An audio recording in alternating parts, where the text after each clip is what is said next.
வாழ்வோம் வழிவோம் அன்புக்குரியவர்களே,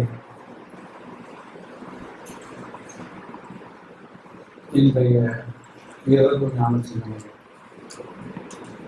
நாம் சிந்திக்க இருப்பது வாய்ப்பை கொடுங்கள். என்ன சொன்னீங்க? வாய்ப்பு கொடுத்த இறைவன் நன்றியா?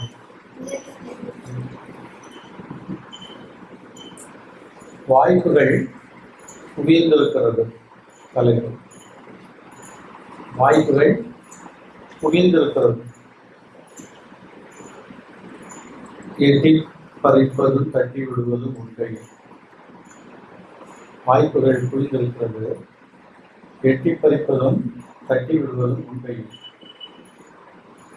ஆசை உள்ளவன் அடைந்து விடுகிறான், ஆசையற்றவனும் ஒதுங்கி விடுகிறான்.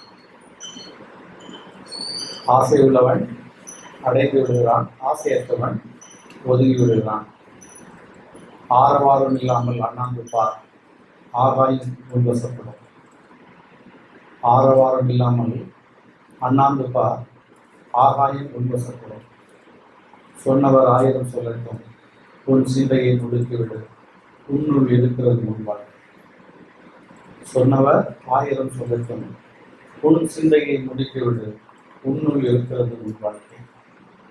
உன் வாழ்வுக்கு வேண்டிய வாய்ப்புகள் வழங்கப்பட்டுவிட்டன. உன் வாழ்வுக்கு வேண்டிய வாய்ப்புகள் வழங்கப்பட்டுவிட்டன. அனுபவிக்க வேண்டியது மட்டும்தான் மிச்சம். ஒவ்வொரு மனிதனுக்கும் ஏதேது தேவை என்பது தீர்மானிக்கப்பட்டதாக இருக்கிறது. இவன் தேடி அடைவதோ அவனுக்கு அப்பாற்பட்டதாக இருக்கிறது. இவன் தேடி அலைவது அவனுக்கு அப்பாற்பட்டதாக இருக்கிறது. எனவே உன் தேவை எது என்பதில் அக்கறை கொள். நிச்சயமாக உனக்கு தெரிந்துவிடும். உன் தேவை எது என்பதில் அக்கறை கொள், நிச்சயமாக தெரிந்துவிடும். இல்லையா? நம்ம தேவை என்ன நமக்கு தெரியாதா? தெரியும்னு சொல்றோம், ஆனா தெரிஞ்சுக்கிட்டமான இல்லை. எதெல்லாமோ தேவைன்னு தேவை.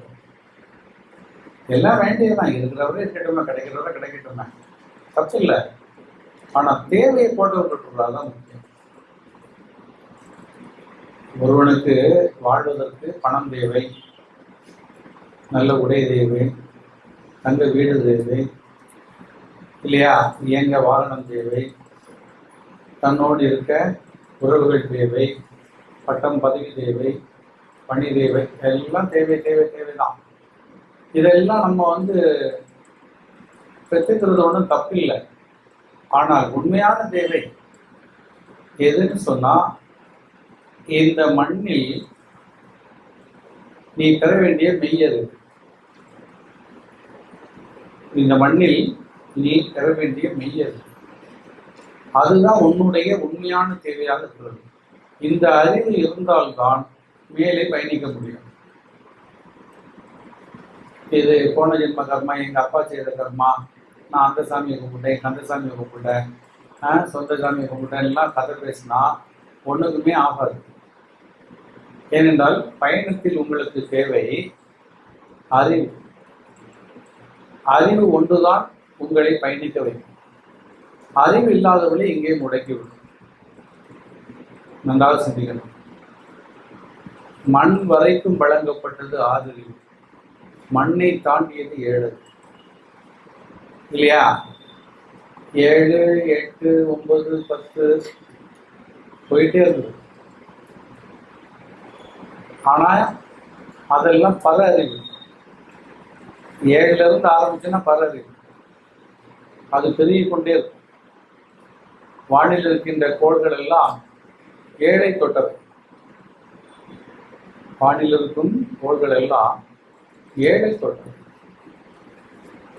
6 முழுமையாகி விட்டால், இப்போ பலூன் இருக்கு, பலூன்ல காற்று அடிச்சுட்டே இருக்கிறீங்க, முழுமையா காற்று அடிச்சிங்கன்னா பறக்கும் இல்லையா? அப்ப நீங்க குறை பெற்றிருக்கும் வரைதான் மண்ணில் குறைந்திருக்க முடியும். அப்ப இந்த 6 அறிவு இன்னும் உங்களுக்கு ஃபுல் ஆகலை. 6 அறிவு இருக்கு, நீங்கள் செயல்படுத்தலை. அதான் பலமுறை சொல்லியிருக்கேன். 6ல் இருக்கிறீங்க, 6 அனுபவிக்கலை. எப்போ அதை அனுபவித்து முடிக்கிறீர்களோ அப்பொழுது 7க்கு செல்லலாம். இப்போ 3வது வகுப்பு பாஸ் பண்ணி 4வது வகுப்பு வந்துட்டான். 4ல் வந்த உடனே 5க்கு பேர முடியாது இல்லையா? 4வது வகுப்புக்கு வந்த உடனே அவன் 4வது வகுப்பு ஸ்டூடெண்ட் தான். அந்த அறிவெல்லாம் இருக்குமா? அந்த அனுபவம் இருக்குமா? இப்பதான் அவன் சேர்த்துருக்கான் இல்லையா? அப்போ அந்த 4வது வகுப்பில் அமர்ந்து அந்த பாடத்திட்டங்கள் எல்லாம் படித்து அதை முழுமையாக உணர்ந்து அந்த அனுபவம் பெற்று அதற்குரிய தேர்வு எழுதி தேர்வில் வென்று அப்புறம்தான் அடுத்த வகுப்பு செல்ல முடியும். அதே மாதிரி 6ஐ நீங்கள் 6 புதியவர்கள், அதில் எந்த மாற்றமும் இல்லை. 6க்கு உரியவர்கள் மனிதர்கள். 6ஐ நீங்கள் தொட்டு விட்டீர்கள், ஆனால் 6ஐ தாண்டவில்லை. இந்த கரையில் வந்துட்டு இருக்கிறீங்க, ஒரு 6 ஓடிட்டு இருக்குது. இந்த கரை வந்துட்டீங்கன்னா 6 வந்துட்டீங்க. ஆனால் அந்த கரை போகணும்னா 6 தாண்டணும். தானே போக முடியாது. அதனால்தான் திருவள்ளுவர் சொன்னார், பிறவி பெருங்கடல் நீந்துவர். அந்த நீந்துறது இதுதான். அந்த 6வது அறிவு இருக்கு இல்லையா? அந்த 6ஐ நீங்க என்ன பண்ணணும்? நீந்தணும். நீந்து அக்கறைக்கு போகும். நீந்துவர் நீந்தார் இறைவனடி சேரும். அப்போ இறை தயவு, அந்த இறைங்கிறது குரு மண்ணில். குரு தயவு இல்லைன்னா நீங்க நீந்த முடியாது, இங்கே தான் நிற்பீங்க. அப்போ நீச்சல் தெரியணும். 6 ஓடிக்கிட்டே தான் இருக்குது. நீங்க கரைக்கு வந்துட்டீங்க, அதுல மாற்றம் இல்லை. கரையில நிக்கிறதுனால குளிச்சுட்டேன், நீந்திட்டேன், அங்க போயிருவேன்லாம் சொல்ல முடியாது. அதுக்கு என்ன வேணும்? பயிற்சி வேணும் இல்லையா? இதுதான் நான் முதல்ல சொன்னேன், வாய்ப்புகள் குவிந்திருக்கிறது. நீங்கள் மனித நிலையிலிருந்து தெய்வ நிலைக்கு உங்களை உயர்த்தி கொள்வதற்கு வேண்டிய வாய்ப்புகள் எல்லாம் வழங்கப்பட்டு விட்டன. ஆனா நீங்க என்ன நினைக்கிறீங்கன்னா, இந்த வாய்ப்புகள் எல்லாம் நமக்கு எதுக்கு? நல்ல தின்னுட்டு தூங்குறதுக்கு. என்ன வச்சிருக்கிறோம்? நல்லா சாப்பிட்டுட்டு அழகா தூங்கிட்டு, கேட்டா வயசு ஏறிட்ட எப்படி ஏறிக்கிட்டே இருக்கோங்கிறோம். ஆனா ஏறவா செய்யறோம்? இறங்கிக்கிட்டே இருக்கிறோம். வழங்கப்பட்ட ஒவ்வொரு நாளும் குறைந்து கொண்டே இருக்கிறது. ஆனால் மயக்கத்தில் நீங்கள் வளர்ந்து கொண்டே இருப்பதாக நினைத்து கொண்டே இருப்பீர்கள். இதுதான் மாயை இல்லையா? அப்ப கரைக்கு வந்தாச்சு கடந்துருவோம்லாம் சொல்லிட்டு இருக்க முடியாது. ஏன்னா இருட்டுறதுக்குள்ள நீ தண்ணியில சாடி நீந்தி அந்த கரைக்கு போயிடணும். இல்லைன்னா இருட்டிட்டுன்னு சொல்லி என்ன பண்ணிடுவாங்க? அனுப்பி விட்டுருவாங்க. இருட்டில் சாட முடியாது. ஏன்னா இருட்டில் முதல்ல எல்லாம் வரும். அப்ப என்ன பண்ணுவீங்க? அப்போ உங்களுக்கு உரிய காலம் முடிந்து விட்டால் நீங்கள் மீண்டும் கடத்தி செல்லப்படுவீர்கள். எங்க? 6ல் இல்லை, 5ல் 4ல் 3ல் 2ல் 1ல் இல்லையா? 6ல் போயிடுவோம்லாம் நினைக்க முடியாது. ஏன்னா 6ல் போறதுக்கு வழங்கப்பட்ட காலம் முடிந்து விட்டது. இந்த மனித உடம்பு நீந்துவதற்காக வழங்கப்படும். ஆனா இதை வச்சுட்டு நீந்திக்கிட்டே தான் இருக்கிறோம். இந்த உடம்பை வச்சுக்கிட்டு நீந்திக்கிட்டே தான் இருக்கிறோம். இந்த நீச்சல் பிரயோஜனப்படாது. சொல்லலாம்ல, என்ன நீச்சலா இருக்குப்பா வாழ்க்கையில கிடந்துக்கிட்டு, அந்த ஊருக்கு போறேன், இந்த ஊருக்கு போறேன், அதை சேர்க்கிறேன், இதை சேர்க்கிறேன், இங்க வேலை கிடைக்குது, பெரம்பலூர்ல கிடைச்சா இல்லை, அப்புறம் தஞ்சாவூர் போறோம், தஞ்சாவூர் போயிட்டு லால்குடி போறோம், லால்குடி போயிட்டு சென்னைக்குள்ள சுத்துறோம், சென்னையில இருந்து திருவள்ளூருக்கு போறோம், சுத்தோ சுத்து. நீந்திரமா இல்லையா? நீந்திக்கிட்டே தான் இருக்கான். பார்த்தாச்சுன்னா உடம்பு ஃபுல்லா வேர்த்து கொட்டிவே இருக்கும். நீச்சல் அடிச்சுட்டு தான் வரும். அப்ப நல்லா சிந்திக்கணும். வாய்ப்புகள் குவிந்திருக்கின்றன இல்லையா? அப்ப என்ன வாய்ப்பு சொன்னா, மனிதன் தெய்வமாவதற்குரிய வாய்ப்பு. மண்ணில் நீங்கள் இந்த முறை எடுத்திருக்கின்ற இந்த பிறப்பை முடிப்பதற்குள்ள வாய்ப்பு. பிறவி முடியும், பிறவி முடியும், நந்தாசனிங்க. ஆனா நாம என்ன பண்றோம்? பிறவியை கூட்டுறதுக்கு வழி இருக்காப்பான்னு கேட்டுக்கிட்டே இருக்கிறோம், தெருவா சுற்றுறோம். ஒவ்வொரு நாளும் எதுக்கு வழி தேடுறோம்? பிறவிய கூட்டுறது. அது கூட்டிகிட்டே தான் இருக்குது. முன்னால பிறக்கும் போது பார்த்தீங்கன்னா ஏதோ இனிமேல் ஒரு 4-5 பிறப்பு இருக்கிற மாதிரி இருக்கும். இந்த செலவங்க தீட்சை வாங்க வந்திருக்கும் போது பார்ப்பேன். ஆனால் ரொம்ப குறைவானவங்க கொஞ்சம் தான் இருக்கும், ஒரு 2-3 இருக்கும், இல்லை 4 இருக்குன்னு வச்சுக்கோங்க. அப்புறம் பார்த்து அவங்க டீச்சர்லாம் வாங்கிட்டாங்க, அப்புறம் வந்துட்டு இருக்காங்க, போயிட்டு இருக்காங்க. திடீர்னு ஒரு நாள் அப்படியே பார்த்தாச்சுன்னு சொன்னா 4 வச்சிருந்தவங்க 40 இருக்கிறாங்க. 4 வச்சிருக்கிறவங்க 40 இருக்காங்க. என்ன பண்ண முடியும்? ரொம்ப வசதி ஆயிட்டாங்க. எந்த நாள், எந்த 40? 4 பிறவிக்கு வாய்ப்பு இருந்தது, இப்ப 40 பிறவிக்கு வாய்ப்பு தேடி வச்சுக்கிட்டு இருக்காங்க. டீச்சர் வாங்கினவங்க. இப்ப அதுக்கு என்ன பண்றது இல்லையா? இப்ப அவங்க கணக்கெல்லாம் என்னன்னா, நம்ம தான் டீச்சர் வாங்கிட்டோமா கரை சேர்ந்துருவோம். கரைக்கு வந்ததுனாலே கரை சேர மாட்டீர்கள், கடக்க வேண்டும், கடக்க வேண்டும் இல்லையா? நான் பல முறை சொல்லியிருப்பேன், ரொம்ப எளிமையா சொல்லியிருப்பேன். உங்களுக்கு கோர்ட்ல இருந்து ஒரு ஜட்ஜ்மெண்ட் என்ன வழங்கப்பெறுகிறது? இவர் மிக நல்லவர், எந்த தப்பும் பண்ணாதவர் என்று நற்சான்று வழங்குகிறேன்னு சொல்லி ஒரு ஹையர் ஆஃபீஸரோ இல்லை ஜட்ஜோ இல்லையா சம்படி யாராவது தர்றாங்கன்னு வச்சுக்கோங்க. நற்சான்றிதழ் வாங்கிட்ட உடனே நீங்க அந்த நிமிஷத்துக்கு நல்லா இருக்கும். ஏன்னா இதுவரை உங்களுடைய வாழ்க்கையில பார்த்ததுல எந்த தவறும் இருந்திருக்காது. இதுவரை நாங்கள் ஆய்ந்ததில் இவர் மீது எந்த குற்ற புகார்களோ குற்ற முகாம்களோ இல்லையா இல்லாத காரணத்தினால் இவருக்கு இந்த நற்சான்றிதழ் வழங்க பெறுகிறது கையெழுத்து போட்டு சீல் போட்டிருக்கோம். நீங்களும் காட்டலாம், நான் நல்லவேன்னு சொல்லி பார்க்குறவங்கள்டெல்லாம் காட்டலாம், பார்க்குறவங்களும் அப்படியான்னு சொல்லலாம். அதனாலே இந்த ஆயுள் முழுக்க சாகுறது வரை நீங்க நல்லவன்னு இதை காட்டிட்டு தெரிய முடியாது. முடியுமா? சாகுறது வரை நல்லவங்க கொடுக்கலையே. இஸ் வெரி குட் பர்சன் எது வரை டில் இஸ் டெத் வரேன்னு சொல்ல முடியாது. அப்படி கொடுக்கலையே. இதுவரை ஆய்ந்ததில் இல்லையா, இன்னைக்கு வரதான் நாளைக்கு கெதி என்னவோ. சில நேரங்கள்ல என்ன ஆயிரும்னு சொன்னா, யாருக்கு தலையிலே கை வைப்பான்? வரம் கொடுத்த சாமிக்கு தலையிலேயே கை வைக்கக்கூடிய கேசுகளும் இருக்கும். சாட்சி கொடுத்துருப்பாரு ரொம்ப நல்லவன்னு சொல்லி, ஒரு அட்வொகேட்டே வச்சுக்கோமே, ஒரு அஃபிடவிட் கொடுத்த மாதிரி ஒன்று கொடுத்துட்டாரு, is very nice and kind and messy person அப்படின்னு சொல்லி போட்டு கையெழுத்து போட்டு கொடுக்குறாரு.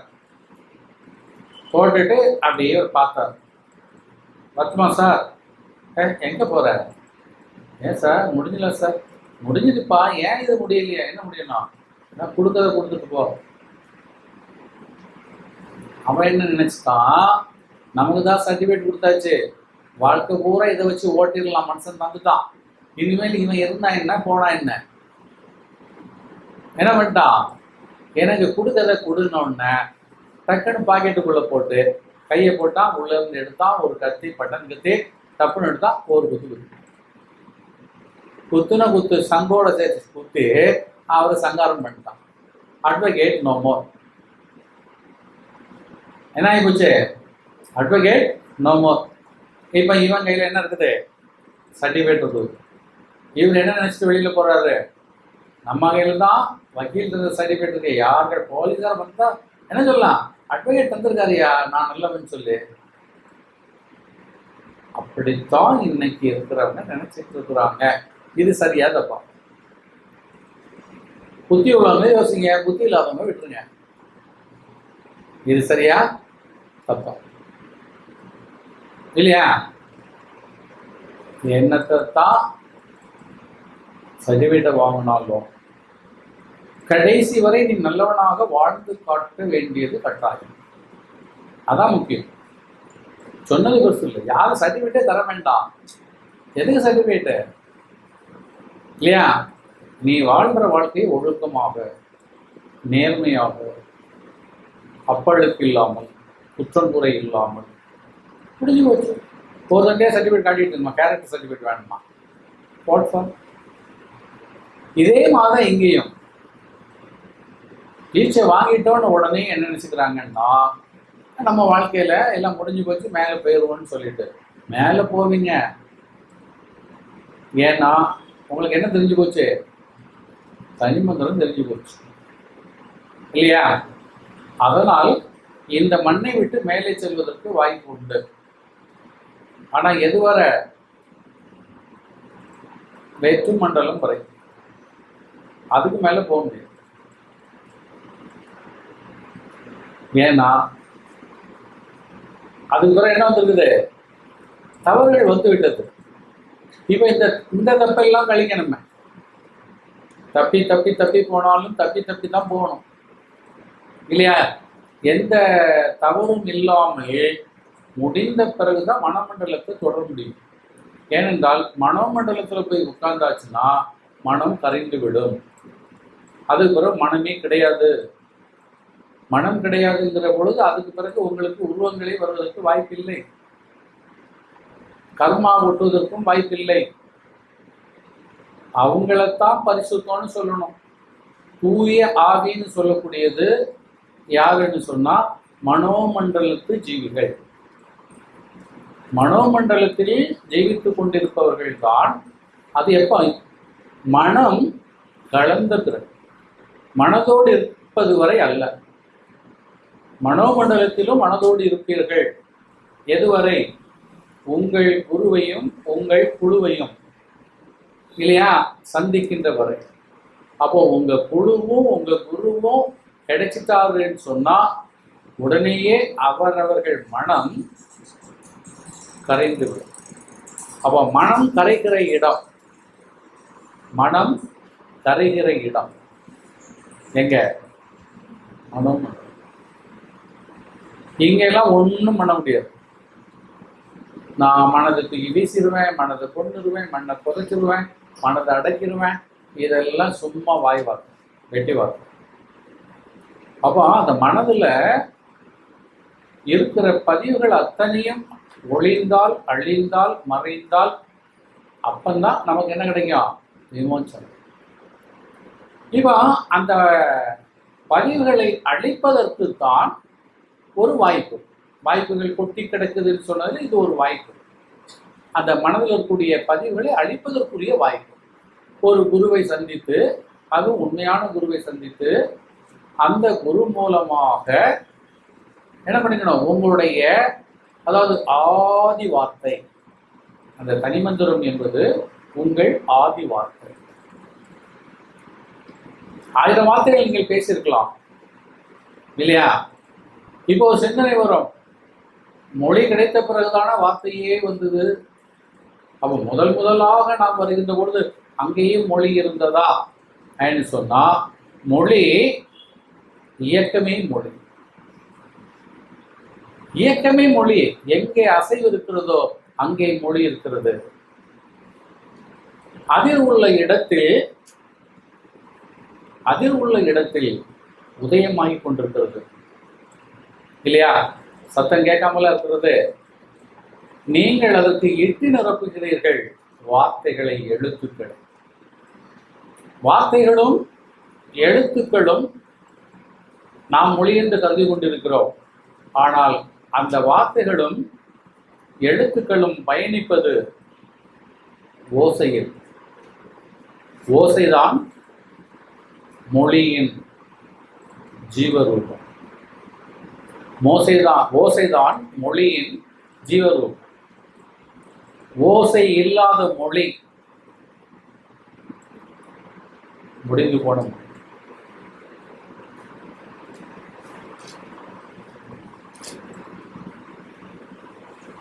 ஓசை இல்லாத மொழி முடிந்து போன மொழி.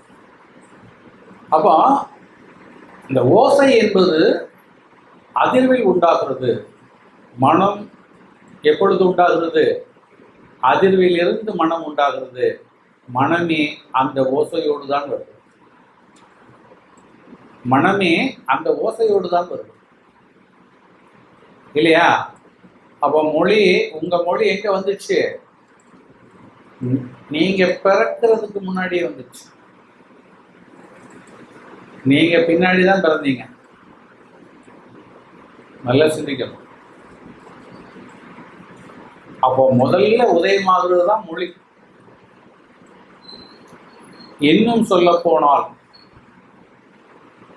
உங்க உயிருக்கு முன்னாடியே உங்க மொழி உண்டாகிவிட்டது. இதுதான் மொழி ரகசியம். அதனால்தான் ஞானிகள்லாம் வாயை தொடர்ந்து பேச மாட்டாங்க. ஏன்னா பேச்சுக்கு பயந்தல்ல, இதெல்லாம் வேஸ்ட்னு.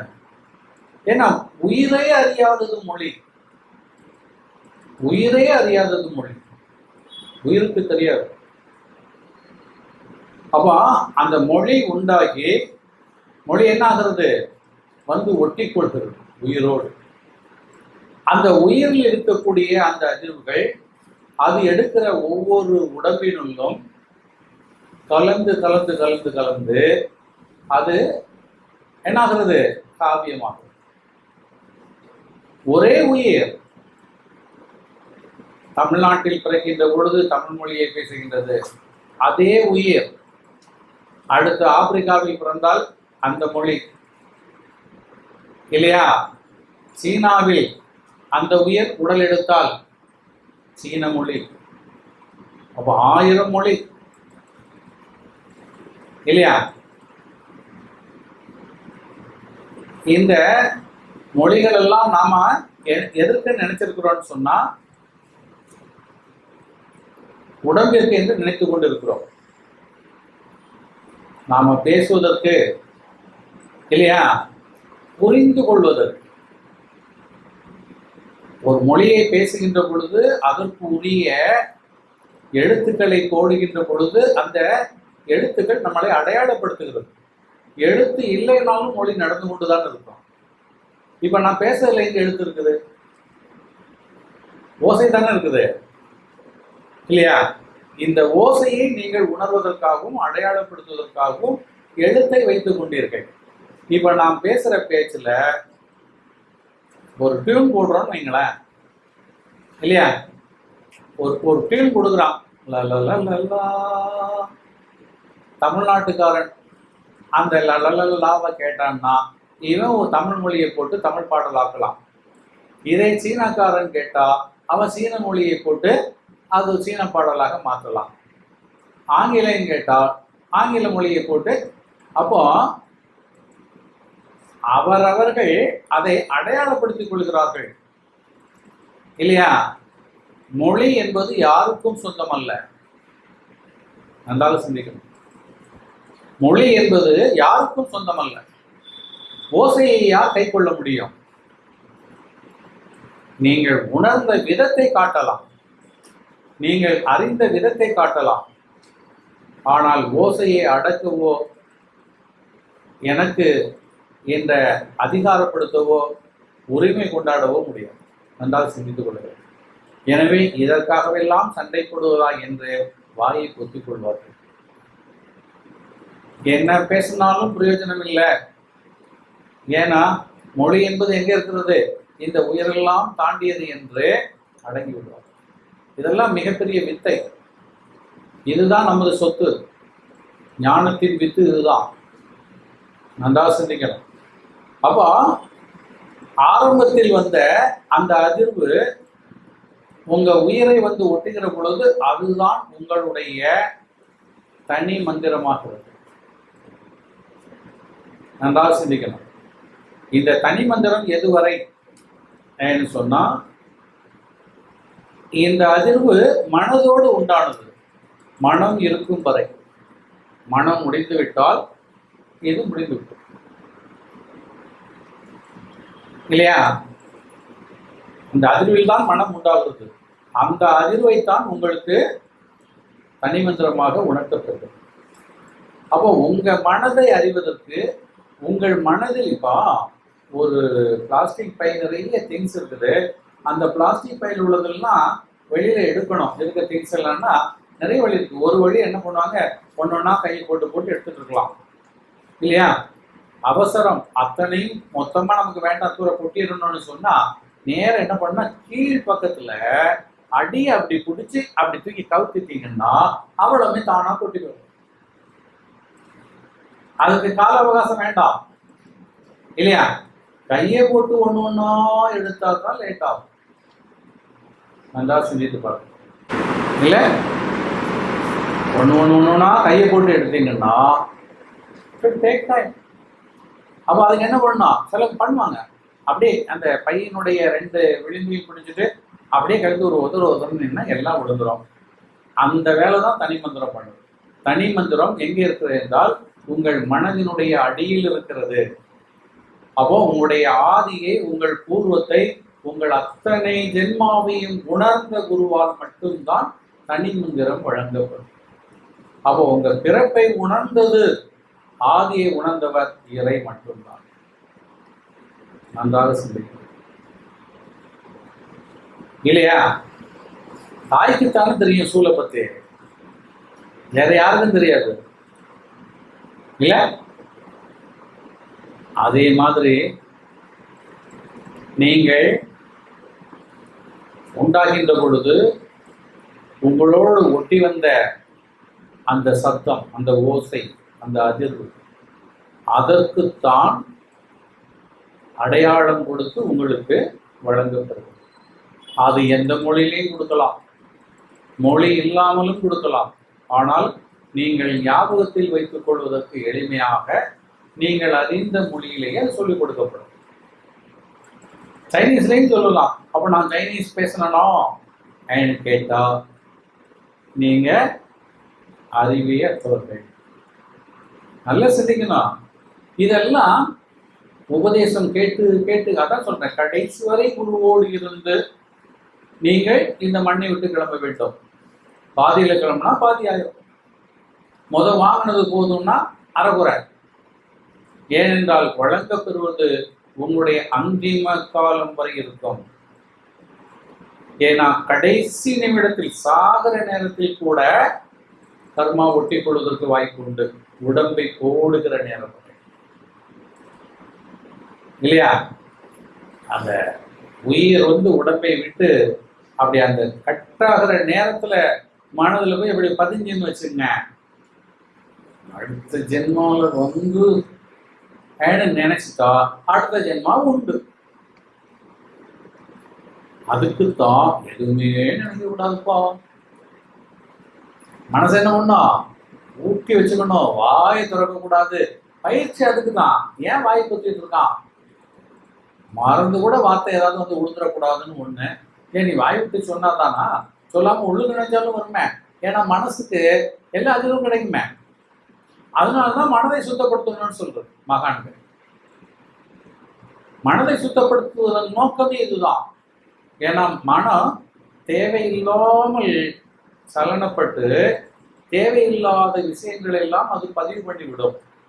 உங்களால் அழிக்க முடியும். உங்களால என்ன பண்ணலாம்னா பதிவு பண்ண முடியும், அழிக்க முடியாது. அந்த உரிமை வழங்கப்படவில்லை. அந்த ஞாபகம் வைத்துக் கொள்ளுங்கள். நினைப்பதற்கு, அதாவது சொல்வதற்கு வழங்கப்பட்டிருக்கிறது. கர்மாவை செய்வதற்கு வழங்கப்பட்டிருக்கிறது. கர்மாவை நீக்குவதற்கு வழங்கப்படவில்லை. யாராலையும் எதையா மறக்க முடியுமா? யோசிங்க. நான் மறந்துட்டேன, நீ மறக்கல, அது இருக்கு ஒரு ஓரத்துல. ஒன்னால் எதையுமே மறக்க முடியாது. அப்ப இப்ப எனக்கு ஒண்ணுமே தெரியலன்னா இது எப்படி தெரியுமா? 1-2 பேர் சத்தம் போட்டா சத்தம் கேட்கும், கோடி பேர் சத்தம் போட்டா ஒண்ணுமே கேட்காது. எல்லா நிகழ்வுகளும் மொத்தமாக குவிந்திருக்கிறதுனால் ஒரு நிகழ்வு உனக்கு இப்ப ஞாபகத்தில் இருக்கு. ஆனா எல்லாம் அவ்வளவுதான் இருக்கு, எதுவும் போகவில்லை. குப்பை சேர்ந்து சேர்ந்து சேர்ந்து என்ன சொல்லுவாங்க, குப்பை காகிதங்களே கூழங்களே சேர்ந்து கல்லாயிரும். வெறும் மரங்கள் மக்கி மக்கி மக்கி கரியாகி கரித்துண்டு என்ன ஆகுறது, அப்படியே வைரமா மாறும் இல்லையா? அப்போ உங்கள்கிட்ட இருக்க ஒவ்வொரு நிகழ்வுகளும் 1-2 நிகழ்வு இருக்கு. இந்த ஜென்மாலேயே அவ்வளவு முடிஞ்சது. இதுக்கிடையில இன்னும் ஏத்திக்கிட்டே இருக்கிறீங்க. எதையாவது ஒரு நாள் உங்களுக்கு எடுத்து வெளியில போட முடியுமா? நிறைய பேர் தப்பு தப்பா சொல்லி கொடுக்குறாங்க. இன்னைக்கு ஞாபகப்படுத்துறேன், you should not never clean your mind. ஒரு நிகழ்வு கூட உங்களால் எடுக்க முடியாது. நான் கிளீன் பண்ணிட்டேன், நான் நீட் பண்ணிட்டேன், வாய்ப்பே கிடையாது. அது அதிலே தான் இருக்கும். இதை அழிப்பது குருவால் மட்டும். The delete process is on his hand. அதனால்தான் குரு முக்கியமானவராகிறார். தப்பு நீ பண்ணலாம், அந்த தப்பை மன்னிப்பது, தப்பிலிருந்து விடுதலை கொடுப்பது உண்மையில் இதெல்லாம் வாழ்க்கையின் ரகசியங்கள். நல்லா சிந்திக்கணும். நீ நிறைய நினைக்கலாம், நினைச்சுக்கிட்டே இருக்கலாம், இருந்துகிட்டே இருக்கும். அதான் சொன்னேன், மறதி என்பது உன்னால் உருவாக்கப்படுவதில்லை. ஒண்ணுமே மறக்காது. நீங்க நினைச்சிட்டீங்க மறந்துன்னு. இந்த கனவுல வரதெல்லாம் யாரு, என்னது வருது? பார்த்த முகம், பார்க்காத முகம், கேட்டது கேட்காது, என்னென்னலாமோ வருது இல்லையா? இதெல்லாம் ஒவ்வொரு ஜென்மாவும் எங்கெங்கெல்லாமோ நான் போயிட்டு வந்த பெருமையா பேசுவாங்க. அவ்வளவு மறக்காம கிடக்கக்கூடிய குப்பைகள். கனவெல்லாம் குப்பை, கனவெல்லாம் குப்பை. அதனால கனவு பெருமையா நினைக்காதீங்க. கனவே கூடாது, கனவத்து இருக்க வேண்டும் இல்லையா? நன்றாக ஞாபகம் வைத்துக் கொள்ளுங்க. அப்போ இந்த மனதில் மனம் உண்டாகின்ற பொழுதே வந்ததாக உங்களுடைய தனிமந்திரம். அப்ப அந்த தனிமந்திரத்தை உங்களுக்கு உணர்த்துகின்ற பொழுது, நீங்கள் அதை உச்சரித்துக் கொண்டே இருக்கின்ற பொழுது மனம் என்ன ஆகும்னு சொன்னா, மனதின் பதிவுகள் அசையும். எங்க அசையும்? அந்த இறுக்கங்கள் எல்லாம் குறைந்து இருக்கும். புரியுதா உங்களுக்கு? அந்த இறுக்கங்கள் எல்லாம் அப்ப இந்த மனதில் எப்படி போய் பதிஞ்சுது? ஏன்னா கண் மூலமாகத்தான். எல்லாமே எல்லாம் கண் மூலம்தான். அப்ப குரு என்ன பண்ணுவாரு? கண்ணின்றி காட்டி கழிந்தொருத்தான். இதான் அந்த ரகசியம்.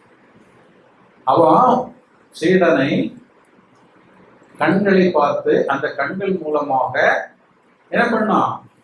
அதுக்குதான் முதல்லயே என்ன கொடுத்துட்டாருன்னா, நீ என்ன பண்ண, கடப்பாறை வச்சு குத்திக்கிட்டே குத்தி குத்தி குத்தி குத்தி மண்ணெல்லாம் அப்படியே அடர்த்தி வச்சிருக்கும் போது அப்படி ஒரு தட்டு தட்டுனா அது.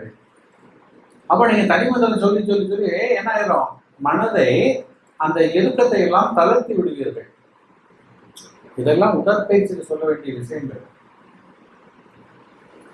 எனக்கு ஓப்பனா சொல்றோம், புரியுதா? அப்ப அந்த மனதில் இருக்கக்கூடிய அந்த பதிவுகள் இறுகி போயிருக்கும்.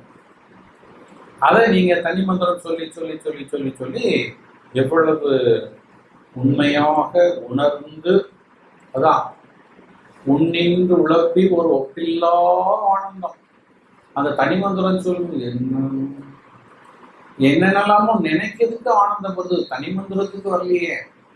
தனிமந்திரம் சொல்லும் போது ரசிச்சு ருசிச்சு சொன்னவங்க ஒரு ஆள் கை சுத்துங்க போய் சொல்லும். நம்ம முடிவு பண்ணிட்டோம், நீ எதுக்குமே கை கொடுக்குற மாதிரி இல்லை. நீங்க ஏன் கேட்டு கேட்டு இல்லையா? தனிமந்திரத்தை ரசிச்சு சொல்லியிருக்கீங்களா? தனிமந்திரமே மறந்து போச்சு. எங்க ரசிச்சு சொல்றது? இருக்கிறாங்க. வெளியே சொல்ல முடியாம எப்படி சொன்னா சிங்கம் சொல்லுவாங்க. அப்படி ஒரு நிலை இந்த நெருப்புல கிடந்த மாதிரி. சரி விடுங்க, அது உங்க காரணமா. சொல்ல வேண்டியது கொடுக்க வேண்டியது என் கடமை. அதை நான் பங்கமில்லாமல் முடித்துட்டு வருவேன்.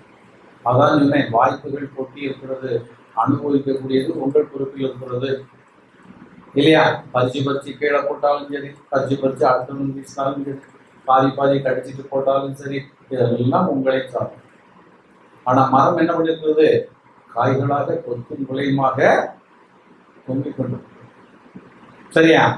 அப்ப இப்போ இங்க அந்த மனம் உண்டாகின்ற பொழுது அது எதில் உண்டானது? அந்த ஓசை. அந்த ஓசையில் தான் அப்ப எல்லாமே எதுல இருக்குன்னு நீங்களும் ஒரு ஓசையில் தான் இருக்கிறீங்க. ஜஸ்ட் சவுண்ட் பார்த்துக்கு.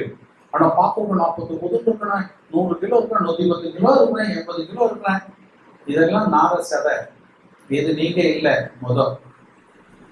நம்ம இப்படித்தானே ஏமாந்து இருக்கிறோம். இது என்னது தொட்டுவாத, கிட்ட வந்துடாத, நானாத்தம்.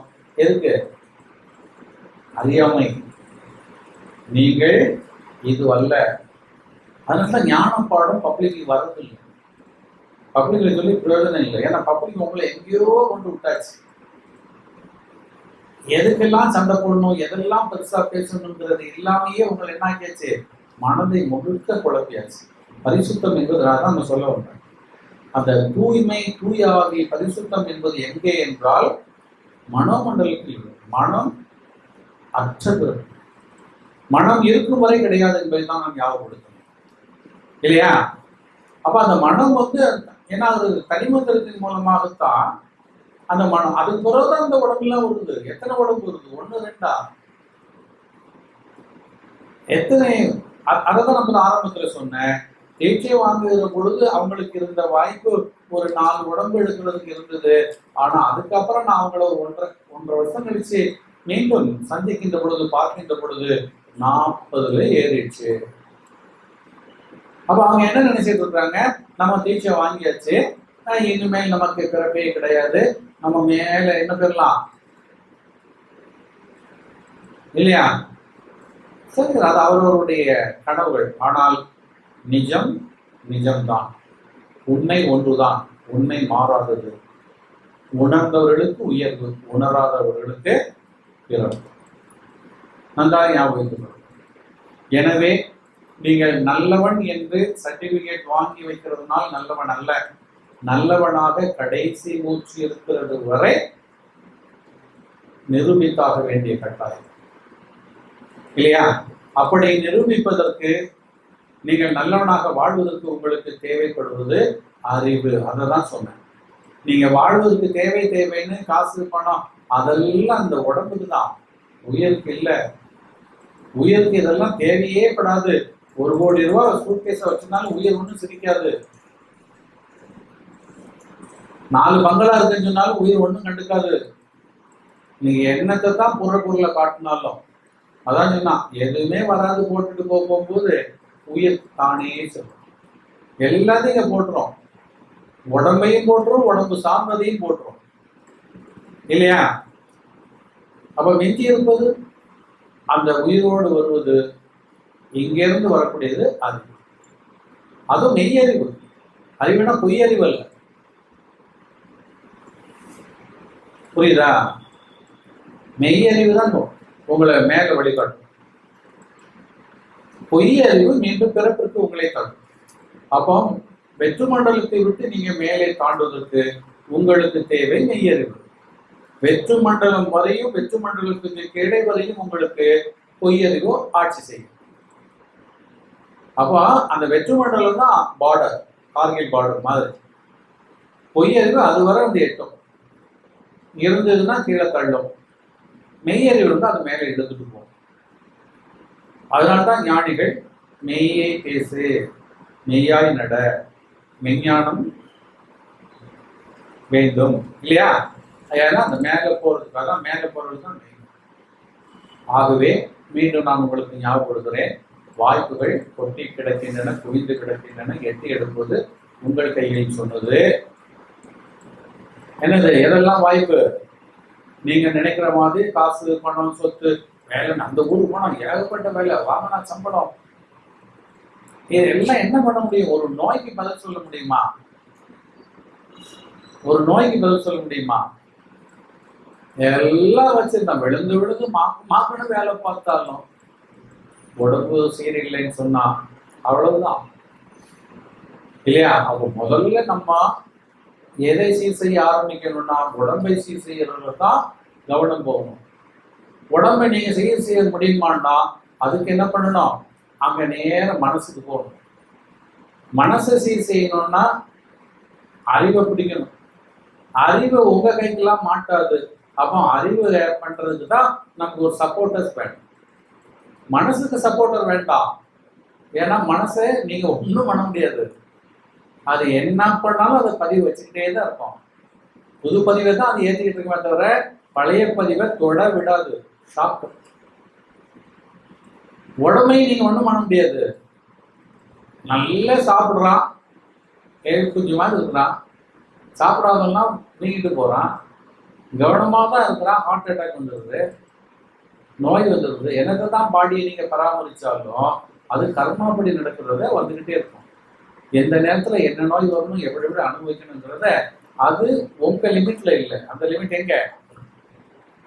கர்மாவின் கையில் இருக்கிறது. அப்ப நீங்க உங்களை சீர் செய்வதற்கு எங்க இருந்து ஆரம்பிக்கணும்? உடம்புல இருந்து ஆரம்பிக்கணும். ஆனா உடம்பு நம்ம கையில கிடையாது இல்லையா? சாப்பிட்றோம், சாப்பிட்டோன்னா திங்கும் போதே சொல்லி விடுறோம் நல்ல ஜீரணமாயிருன்னு சொன்னா கேட்குமாது?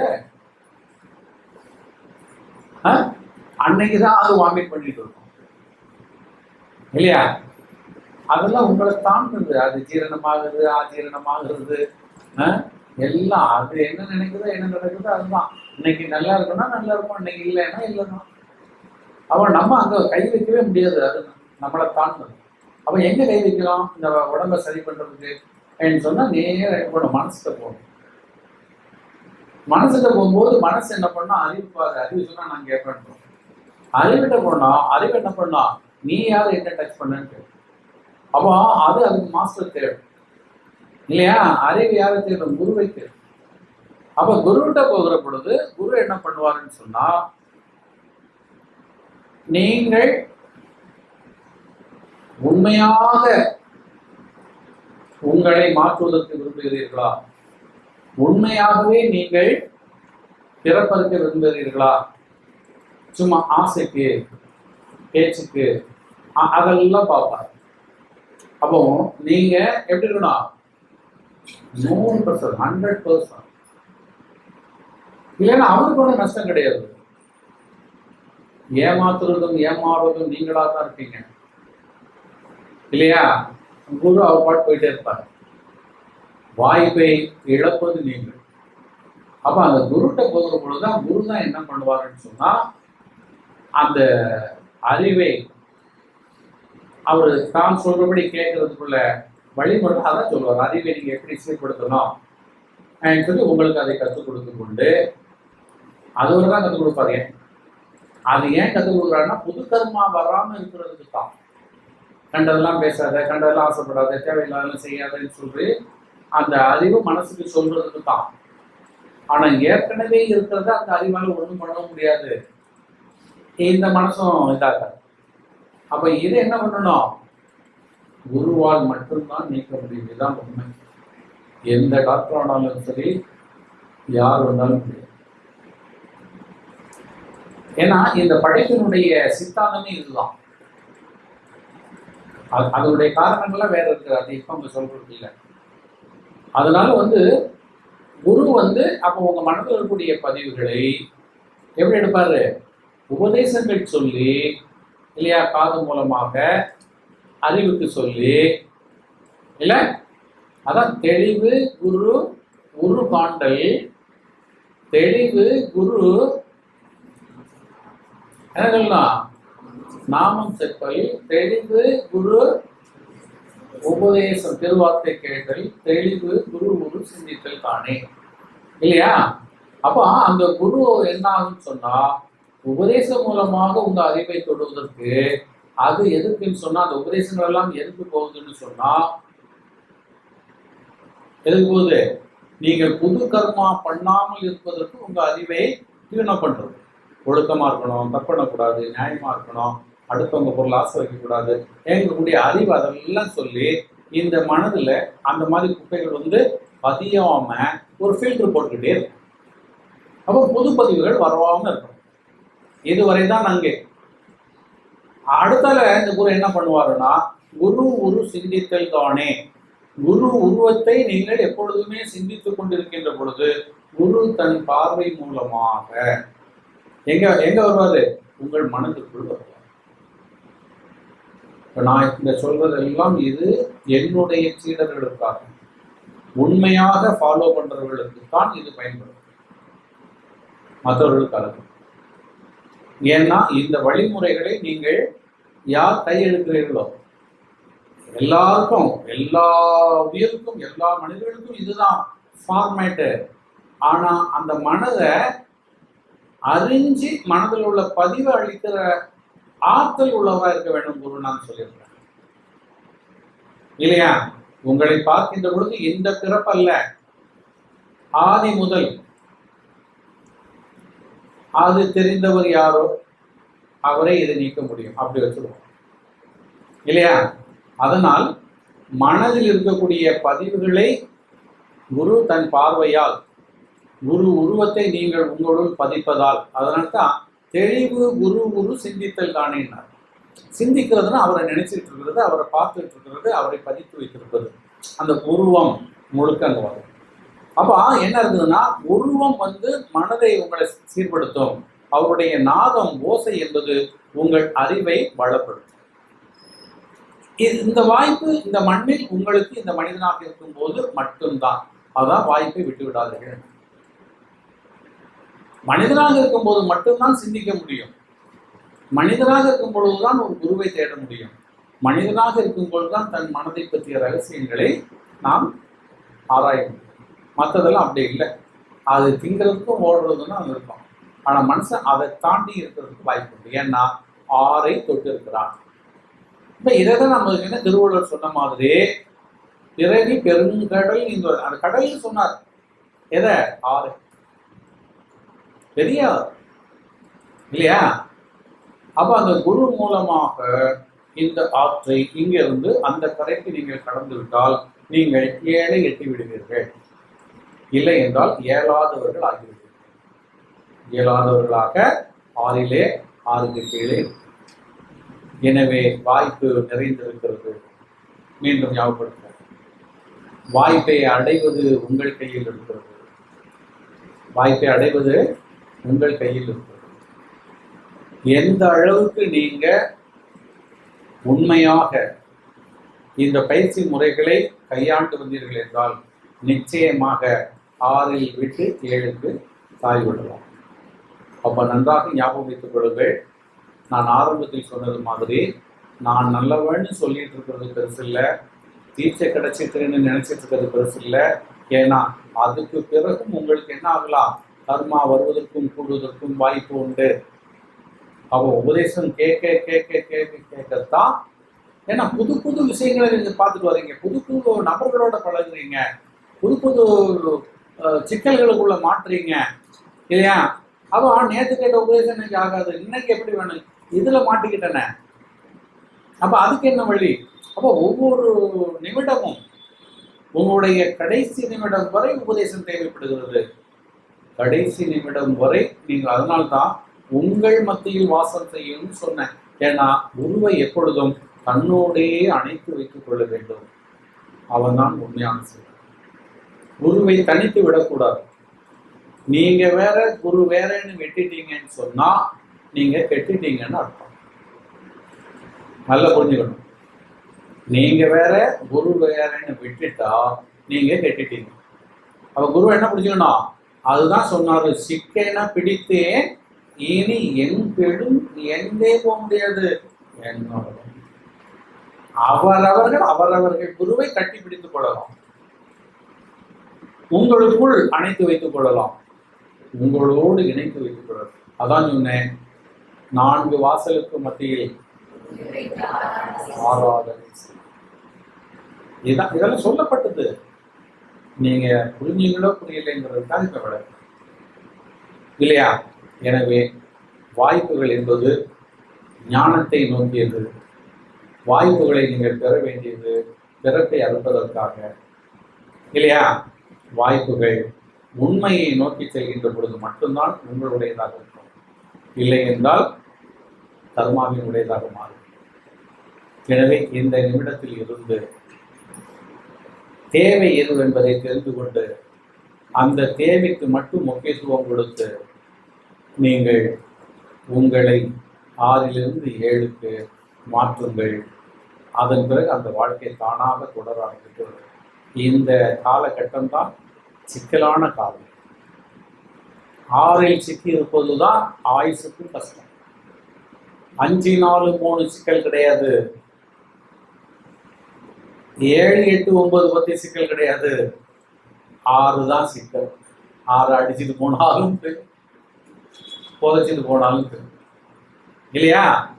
6ஐ கடப்பதற்கு முயலுங்கள் என்று சொல்லி இந்த உபதேசத்தை தொடர்ந்து நிறைவு செய்கிறேன். வாழ்வோம் வாழ்வோம்.